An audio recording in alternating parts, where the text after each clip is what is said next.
السلام علیکم۔ یہ واقعہ شام کے شہر دمشق میں ہوا۔ ایک نوجوان خوبصورت لڑکی روزانہ اکیلی یونیورسٹی جاتی تھی۔ اسی یونیورسٹی میں اس کا والد ایک ڈپارٹمنٹ کا انچارج تھا۔ ایک دن چھٹی کے فوراً بعد اچانک بادل گرجنے لگے اور زوردار بارش ہونے لگی۔ ہر کوئی جائے پناہ کی تلاش میں دوڑ رہا تھا۔ سردی کی شدت بڑھنے لگی۔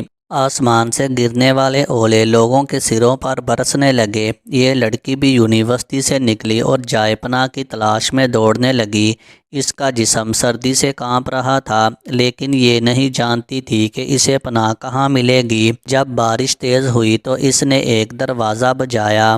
گھر میں موجود لڑکا باہر نکلا اور اسے اندر لے آیا اور بارش تھمنے تک اسے گھر میں رہنے کی اجازت دے دی۔ دونوں کا آپس میں تعارف ہوا تو معلوم ہوا کہ لڑکا بھی اسی یونیورسٹی میں پڑھتا ہے جہاں وہ خود زیر تعلیم ہے اور اس شہر میں اکیلا رہتا ہے۔ ایک کمرہ، برآمدہ اور باتھ روم اس کا کل گھر تھا۔ نوجوان نے اسے کمرے میں آرام کرنے کو کہا اور اس کے پاس ہیٹر رکھ دیا اور کہا کہ کمرہ جب گرم ہو جائے گا تو وہ ہیٹر نکال لے گا۔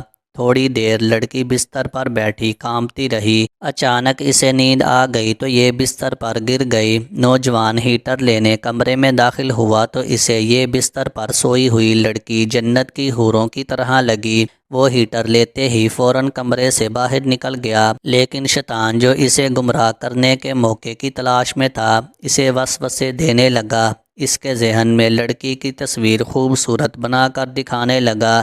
تھوڑی دیر میں لڑکی کی آنکھ کھل گئی۔ جب اس نے اپنے آپ کو بستر پر لیٹا ہوا پایا تو گھبرا کر اٹھ گئی اور گھبراہٹ کے عالم میں بے تحاشا باہر کی طرف دوڑنے لگی۔ اس نے برآمدے میں اسی نوجوان کو بے ہوش پایا۔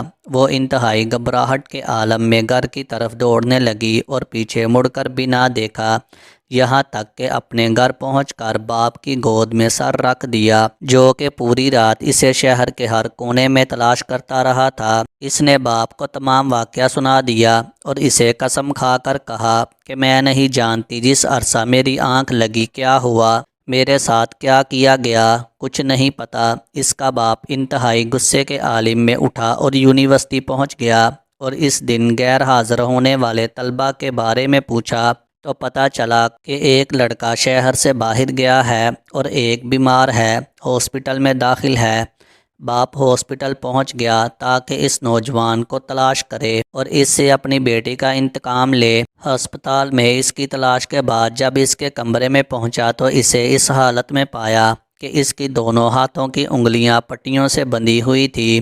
اس نے ڈاکٹر سے اس مریض کے بارے میں پوچھا تو ڈاکٹر نے بتایا جب یہ ہمارے پاس لایا گیا تو اس کے دونوں ہاتھ جلے ہوئے تھے۔ باپ نے نوجوان سے کہا کہ تمہیں اللہ کی قسم ہے، مجھے بتاؤ کہ تمہیں کیا ہوا ہے۔ باپ نے اپنا تعارف نہیں کروایا۔ وہ بولا، ایک لڑکی کل رات بارش سے بچتی ہوئی میرے پاس پناہ لینے کے لیے آئی۔ میں نے اسے اپنے کمرے میں پناہ تو دے دی، لیکن شیطان مجھے اس کے بارے میں پھسلانے لگا تو میں اس کے کمرے میں ہیٹر لینے کے بہانے داخل ہوا۔ وہ سوئی ہوئی لڑکی مجھے جنت کی حور لگی۔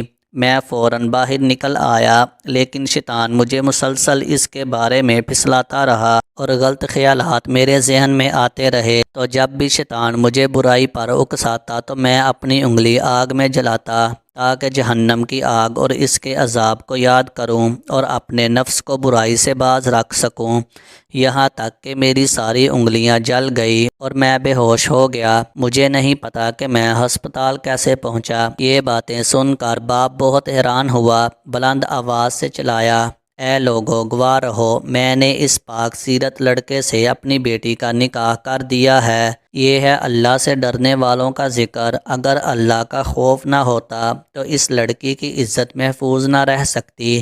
جو بھی لڑکا یا لڑکی ناجائز تعلقات قائم کرتے ہیں یا غیر شرعی دوستیاں یا محبتیں کرتے ہیں تو وہ اپنے اس برے فعل کو چھپانے کی حتی امکان کوشش کرتے ہیں۔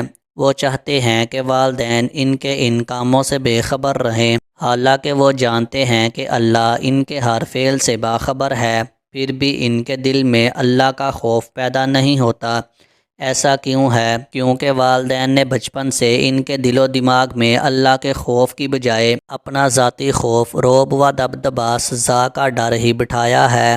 اسی لیے آج وہ اللہ سے بے پرواہ ہو کر والدین سے چھپ کر گناہوں کا ارتکاب کرتے ہیں، اور ایسے بھی والدین ہیں جنہوں نے اپنی اولاد کی تربیت خوف خدا پر کی، اور ان کی اولاد نے بھی ہمیشہ برائیوں سے اپنے آپ کو باز رکھا۔ ویڈیو اچھی لگی ہو تو ویڈیو کو لائک کریں، شیئر کریں، اور مزید اسلامک اور وظائف والی ویڈیو دیکھنے کے لیے میرے چینل کو سبسکرائب کریں۔